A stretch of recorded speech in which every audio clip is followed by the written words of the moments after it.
I definitely have to do the intro. Go ahead. We're live. I need to. We're live from Edmonton. Same disappointed face every time you press that button. We're live from Edmonton. Coming live from Edmonton, the city of champions. We have. I think it got changed to the Gateway of the North.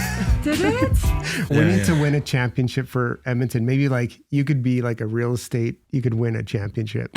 You could win maybe an orthodontics championship. You know? Morgan's bringing the title back. Yeah. All right. With the treasure box. One house at a time. One house at a time. All right, we have the dream team together. We have Morgan and Janelle.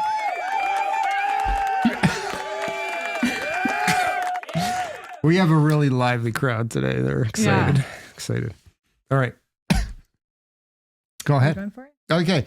Okay. So one thing we wanted to talk about, because this is super interesting to us, is you guys did open some orthodontic clinics, or are they called sleep centers, or what are you kind of going with? Nothing to do with orthodontics, actually. It's completely independent.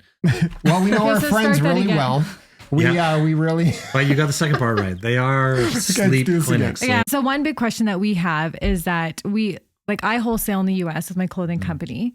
And like, for me, that wasn't a huge process, but what was it like having your own sleep clinics in the US? Like, how did you find that difficult? What did that process look like?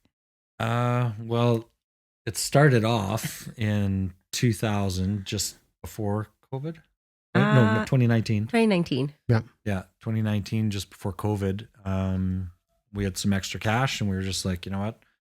It's winter. Let's find somewhere warm. We can buy a simple business, and just allow ourselves to get out of Dodge for a little while. Mm-hmm. Give us an excuse to get down to California, sit in the beach, Mm-hmm. Well, and you were doing that already too, right? Like finding businesses, buying them, working with them. Buying and selling businesses is kind of my jam. So found this business, negotiated a killer deal on it. So we're like, let's pull the trigger.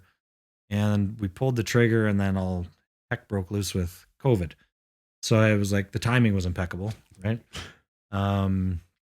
But we pushed forward, and through COVID, managed the struggles, the ups and downs, no patience. And by the end of COVID, when we came out of COVID, our competition had actually shut their doors.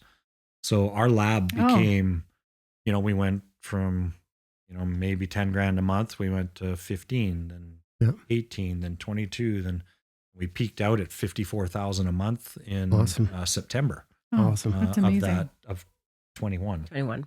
Yeah. Right. So, everything was gravy and operating well. And then I thought things were going so well. It's like, well, let's open another one. So we opened another one at Camp Pendleton, Oceanside.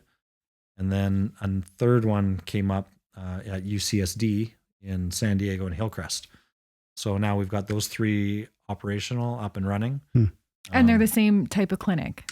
Yeah, everything was built for us to be franchised. Okay. So all the paint schemes are the same, the layouts are the same, the flooring is the same, right? So yeah. Yeah, we wanted to create something different because the current sleep labs are in the basement of our hospital opposite the morgue.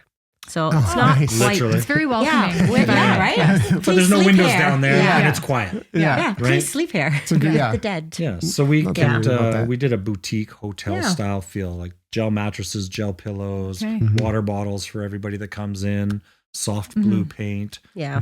Paint is blue is sleep inducing. Yeah. Right. So lots of thought was put into it, to our labs. So Yeah, we wanted to change the trajectory and make people feel comfortable. I feel like the sleep world, what we're testing for is so unknown. People don't know that they should get tested, and not enough people are getting tested. And there's a little bit of fear to go to get tested. We want to eliminate that, right? We want to welcome you because, there could be something wrong. We want to help you get to the next step to figure figure that out. yeah, and we do want to provide like an at-home feel. Yeah. Right? Yeah, like absolutely. they're coming, they're not, uncomfortable in any way, that they're, relaxed. Like I remember when we first took over, and I don't know why I didn't do this, but I didn't check the Google reviews.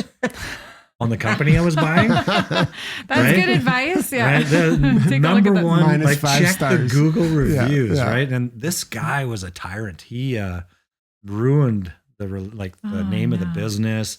He had a 2.2 Google star rating. Brutal. So we walked into this thing and I made it our focus to be customer service or client service oriented. Mhm. Like we're going to turn this thing around. Like all my staff got customer service training. I made a QR code for each lab so that they could give it to patients when they came in. And now we're sitting at a 5-star review, right? Fantastic. So Awesome. over a 3-4 year period, we built the relation, and we went out door knocking. Like remember during COVID, we were door knocking other Bringing those doctors' real estate offices. skills. Awesome, yeah. Right? Right? Yeah, 100%. overlapping Yeah, for right. sure. 100%. Yeah. That's exactly awesome. it. So we door knocked other doctors and said, hey, we're the new owners. We needed to let people know that there was new ownership Yeah. and get this guy's stain of his relationship or his reputation off of our business, right? Absolutely. So change the name a little bit. Yeah. Oh yeah, you need to change that name. Oh, yeah. Fresh start. Yeah. But being Canadians, what does that look like to purchase an American business? Is it a logistical nightmare or is it pretty straightforward? So it is a little challenging because we don't get the same opportunity for access for like loans or grants. But you have to be creative. I mean, again, having Morgan and just seeking and looking into groups and just collaborating with other people to find other opportunities. There are definitely ways to help, I say like the non-Americans or us Canadians to help get into that market. Yeah.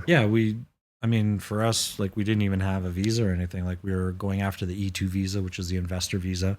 You know, it's invest 500,000, hire some American staff, and you know, that's the way in for us was the investor visa.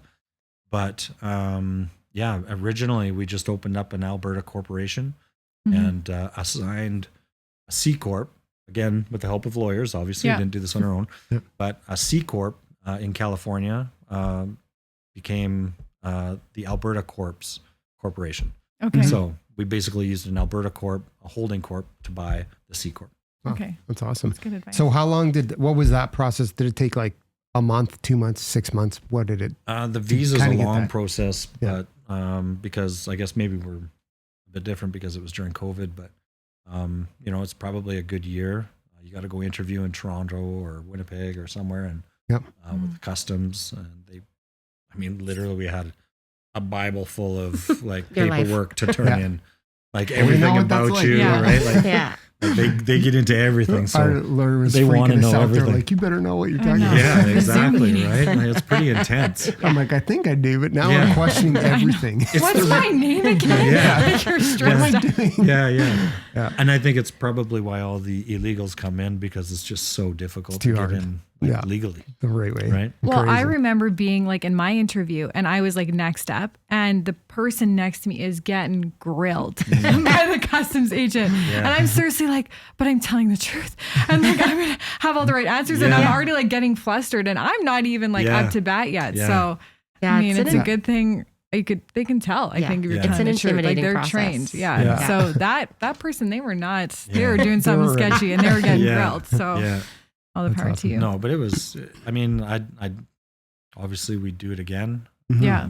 It's not a daunting process, but definitely seek Yeah. assistance from professionals, because there is a lot of ins and outs with taxation and Mhm. Yeah. all that sort of stuff, filing your taxes. So it's Yeah. really good. So you have a really good accountant down in California, and Definitely. obviously helps you because you don't get any trouble down there. Especially California No. seems to be more complex than everybody, right? It is. They're- It's probably, you know, like I was on these business chat groups and I was talking about the business and franchising, and these guys are like, oh my God, you're in California. That's like the worst place to do business and blah, blah, blah. And I'm just like, you know what?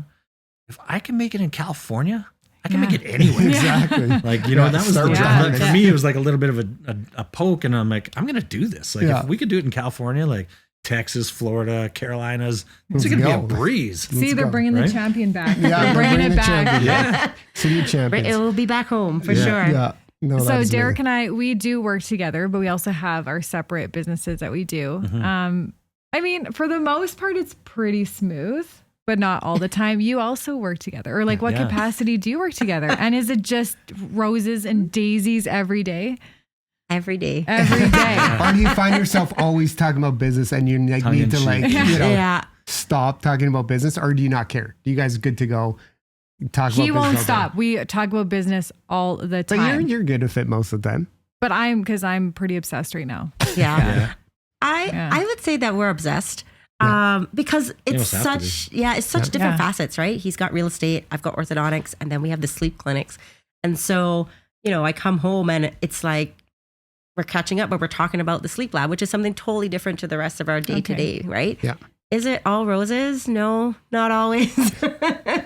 It's not. I mean, No, and that's but the truth, right? Yeah, and you divide and conquer a lot too. So when there's like maybe a lapse in communication, that can be an issue. Like right Yeah. off the hop, it's like, oh, you didn't tell me about that. It's like, well, I got like 17 million things going on. Like my brain has only so much capacity, Yeah. right? Totally. Like it's one of those things where you're just like, What are you going to say? I feel laugh like Jonelle has because something I'm to say. always like, you didn't tell me. He's like, I emailed you or I texted you. And I'm the like, I was too emails. busy to check right now. Like, I had I'm coming 1,000 home. emails, yeah. Why not just tell me when I get home? That's hilarious. I'm in the moment though, right? Like Yeah, you're in yeah. the moment and you're like, shh, here's the email Yeah.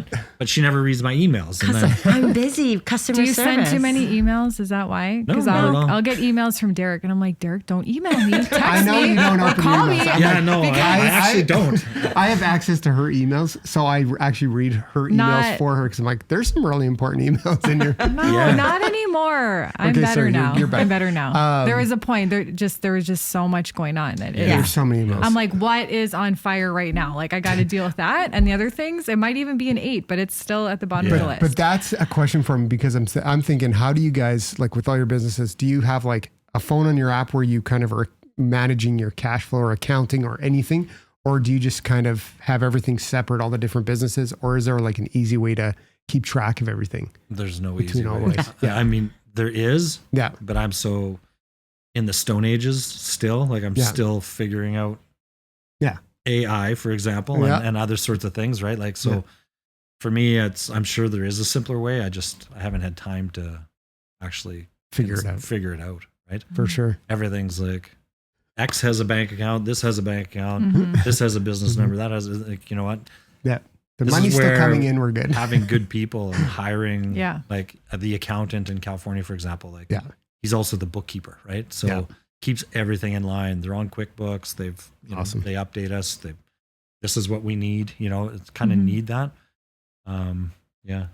Yeah, I like keeping them separate. I feel like you can see what's happening within each business and keep a handle on it rather than have everything together and then you're not really sure what part one is going down Yeah. because it kind of all hides everything together. Yeah, So that's fair. call me old school, but I like them all separate. No, that's good. That's good. That's good. My last question I have for you is, as a couple, like, what is the best thing about working together and having businesses together?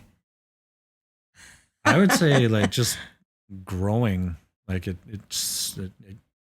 binds you and it grows you, right? Like growing something, Mhm. going through the pitfalls and struggles, it makes you stronger. Yeah, absolutely. Like 100%. Like if you, it's like, I don't know how many divorces have happened over renovating a house. You know what really? I mean? Oh yeah. Like the Wow. battles, or maybe not divorces, but definitely the battles happen Yeah. when renovations kick in, right? Like, or like for us, like we've had some good battles about, what we think should be done and what shouldn't be done. Yeah. But at the end of it, you come through it better and stronger, more understanding. Yeah. I think, right? Oh, that's Having awesome. a common project together, common goal, probably Yeah. too. Oh yeah, Right. definitely. Yeah. You definitely grow together for sure. And it's nice. I mean, when we first met, one of the things that attracted me to Morgan was that he was so like business oriented. He was really open to talking about business and growing. And I love that. It was so easy to have that conversation. So when we decided decided without planning because the businesses kind of just came up. But when we decided to go down that path, like what makes it easy is that we see the changes and we talk about the changes. We may not always agree. We definitely give our own opinion and peace of minds. But at the end of the day, like he said, like you are growing something, like we have the same goal in mind. We want to grow. Like it's fun. It's exciting for us. And we share that same passion. Sometimes you may lose sight of that a little bit. But at the end of the day, when I put my head down, I remember that, this is what we wanted. And it's like that tingling sensation inside, that little mom sense. It's like, it's so exciting when you just you knock off one more thing and you're like, you got another referral, or now you have another office coming, and then just to watch it grow. Like sometimes we forget to just, in the craziness, just to have a little calm. And sometimes I sit back and I'm like, we're at this place. Like we got here. Yeah. We were like literally at rock bottom before, like starting up fresh. Like it was a whole startup. Like when COVID hit. Yeah. It doesn't matter that we bought a business, but the reputation was tarnished. We might as well have started the business ourselves, right? We'll never do that again. No. We will check those Google reviews. Yeah. That's awesome. But also too, we have attributes that complement, as opposed to like there's things that she thinks of that I may not be thinking of. Yeah. Right. Going into things and developing these businesses and how we grow them. Like it's just we have those differing attributes that complement each other, right? So that's amazing. Yeah. Amazing. Well, I love hearing from both of you. It's so good. Keep it short and sweet. So I don't know if there's anything else. I think we're we're just so happy to hear from both of you together. I always think of, just as a point, I always think of, there's that guy, a story about this guy who has spent millions digging for gold, and he quit and he was a foot. The next guy that came in just took it over for pennies on the dollar, and he, went another foot and found one of the largest streams of gold. Oh my goodness. Right. So when she said like we're at the end of our rope, it was like COVID really did a number on us, because not only did we have the sleep clinics in California, we also had the private hospital here in Leduc, and we had the new ortho clinic and the new pediatric clinic, and all these businesses closed just as COVID was starting. Right. So we just got hammered. That is nuts. You think about it, if you can make it through that, and we did, we can make it through anything. Yeah, it's absolutely. Just such a, just when you're ready to give up, you just, like I said, you push through, and the sleep center started taking off as soon as COVID ended. Wow. Right? That's fantastic. That is great. Yeah. That is awesome. Yeah. Well, our favorite part of the podcast. Your favorite part. Hit it. Come on, these guys love it. They love it. Thanks for being with us today, guys. We really appreciate it. Yeah. And thank you. Let's go. Thanks for having us. Amazing. Yeah.